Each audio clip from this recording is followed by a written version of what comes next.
BJP और NDA ने जिस बिहार बंद को प्रधानमंत्री नरेंद्र मोदी की मां के सम्मान से जोड़कर एक भावनात्मक मुद्दा बनाया, वो जमीनी स्तर पर पूरी तरह फ्लॉप साबित हुआ।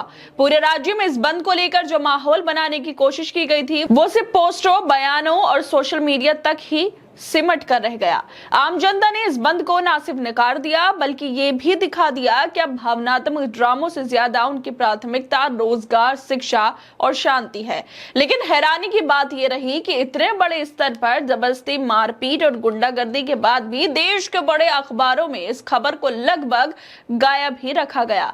इंडियन एक्सप्रेस जैसे अखबार ने तो इस पूरे बिहार बंद की खबर को गोलमोल घुमा दिया। उन्होंने अपने फ्रंट पेज पर इसको जगह ही नहीं दी। मतलब इसका यह हुआ कि बिहार बंद पूरी तरह से फेल हो गया। सवाल उठता है कि जब बिहार की सड़कों पर आम जनता परेशान की जा रही थी, स्कूल जाते बच्चों को रोका जा रहा था, अस्पताल जाते लोगों को रोका जा रहा था और दुकानदारों को धमकाया जा रहा था, तो ये सब लोकतंत्र के नाम पर कैसे जायज हो सकता है? क्या किसी मां के सम्मान के नाम पर यह जरूरी हो जाता है कि किसी गरीब को धक्का मारकर साइकिल से गिरा दिया जाए?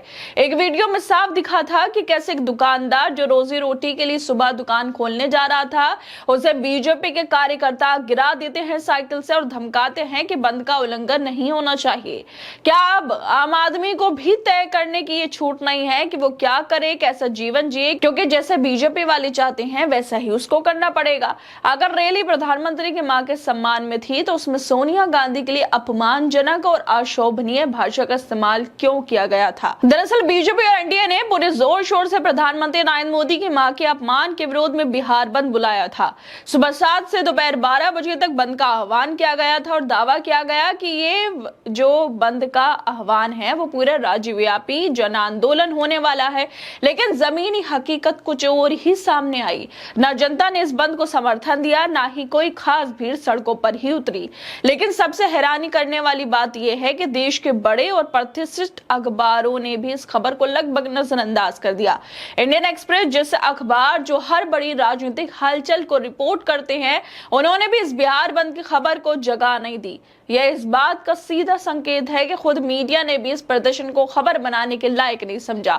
जब कोई पार्टी ये दावा करती है कि पूरा राज्य ठप हो गया, जनता हमारे साथ है, तब अगर देश के टॉप नेशनल मीडिया हाउस इस खबर को लायक ही ना समझे, तो इससे बड़ा सबूत और क्या हो सकता है कि बिहार बंद पूरी तरह फ्लॉप रहा। इंडियन एक्सप्रेस के फ्रंट पेज पर एक लाइन तक नहीं छपी, ना कोई रिपोर्ट, ना कोई फोटो, ना ही कोई विश्लेषण। इससे साफ है कि ये बंद बीजेपी के लिए एक असफल पीआर स्टंट बनकर रह गया, जिसे खुद उनकी ही उम्मीदों से कहीं कम तवज्जो मिली। अगर सड़कों पर कुछ हो रहा था तो वो था जबरदस्ती। सोशल मीडिया पे वायरल वीडियो दिखा रहे हैं कि कैसे बीजेपी कार्यकर्ता दुकानदारों को जबरन दुकान बंद करने को कह रहे थे, बच्चों को स्कूल जाने से रोक रहे थे और कई जगह पर मारपीट भी हो रही थी। लेकिन इतने सब के बावजूद जब इंडियन एक्सप्रेस जैसे मीडिया संस्थान इस पर चुप रही, तो सवाल उठता है कि क्या ये बंद इतना फेल था कि मीडिया ने उसे लायक ही नहीं समझा? और जिस तरह से इतने बड़े अखबार इंडियन एक्सप्रेस पर ये बिहार बंद बीजेपी एनडीए वालों को जगह नहीं मिली, उसको लेकर पत्रकार प्रशांत टंडन लिखते हैं कि अगर इंडियन एक्सप्रेस ने बिहार बंद की खबर को गोल कर दिया, तो इसका मतलब है कि खुद बीजेपी ने मान लिया कि बंद फ्लॉप हो गया। इंडियन एक्सप्रेस ने अगर इस खबर को जगह नहीं दी, तो इसका सीधा मतलब है कि बीजेपी का बिहार बंद फ्लॉप था और उसे खुद मीडिया ने नजरअंदाज कर दिया। ये कोई छोटी बात नहीं है। जब एक राष्ट्रीय पार्टी के बड़े स्तर के विरोध को देश के टॉप अखबार में जगह नहीं मिली, तो ये सिर्फ असफलता नहीं बल्कि एक साफ संदेश है कि जनता अब जबरदस्ती की राजनीति से थक चुकी है। और जब मीडिया भी इस पर चुप रह जाए, तो समझना चाहिए कि राजनीतिक स्टंट अब जनता को और मीडिया को प्रभावित नहीं कर रहे हैं। खैर दोस्तों, आप लोगों को क्या लगता है इस खबर को लेकर कि जिस तरह से दिखाया गया कि वाकई हम तो बिहार बंद कर देंगे, नरेंद्र मोदी की मां के लिए जो शब्द इस्तेमाल किए गए, हम उसको लेकर बार बार कह रहे हैं कि वो बेहद अभद्र थे और उस इंसान पर एफआईआर भी हो गई और उसको उस चीज की सजा भी मिलनी चाहिए। किसी की मां के लिए या किसी भी इंसान के लिए ऐसे अब्यूजिव लैंग्वेज यूज नहीं होनी चाहिए। लेकिन इसको लेकर जो बिहार बंद का आह्वान किया गया और उसमें सोनिया गांधी तक को बार बाला बोला गया कि एक मां के सम्मान में दूसरी मां का अपमान करना चाहिए था बीजेपी वालों को, एनडीए वालों को। लेकिन ये जो बिहार बंद का आह्वान रहा ये भी पूरी तरह से फ्लॉप रहा, क्योंकि इंडियन एक्सप्रेस तक ने इसको अपने अखबार में छापा ही नहीं। आप लोग क्या लगता है इस खबर को लेकर? हमें अपनी राय जरूर दें।